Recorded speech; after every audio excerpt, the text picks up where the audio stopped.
Welcome to the Salmon Runs YouTube. Enjoy the video. In this video, I will explain how to make Mexican pasta.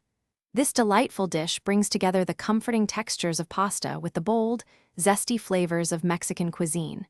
It's a fantastic one-pot meal that's both simple to prepare and incredibly satisfying. You'll love how quickly it comes together, making it perfect for a weeknight dinner or a casual gathering. Get ready to enjoy a truly unique and flavorful experience. To create this amazing Mexican pasta, you'll need a few key ingredients. Start with 1 pound of lean ground beef or turkey for a hearty base. You'll also want 1 chopped onion, 1 diced bell pepper, and 2 minced garlic cloves for aromatic flavor.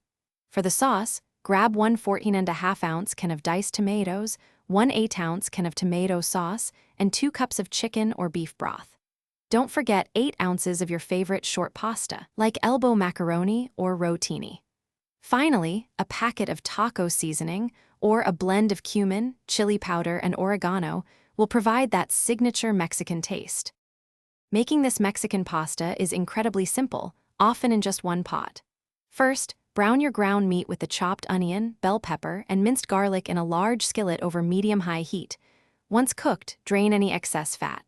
Next, stir in the diced tomatoes, tomato sauce, broth, and your chosen seasonings.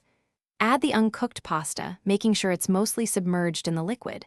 Bring it to a boil, then reduce the heat, cover, and simmer for about 10 to 15 minutes, or until the pasta is tender.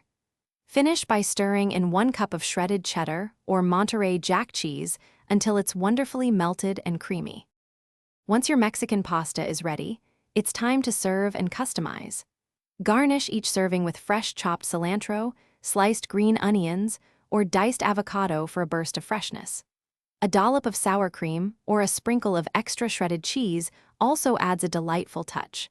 For more texture and nutrition, consider stirring in a can of drained black beans or some sweet corn during the last few minutes of cooking. Feel free to adjust the spice level with fresh jalapenos or a dash of your favorite hot sauce.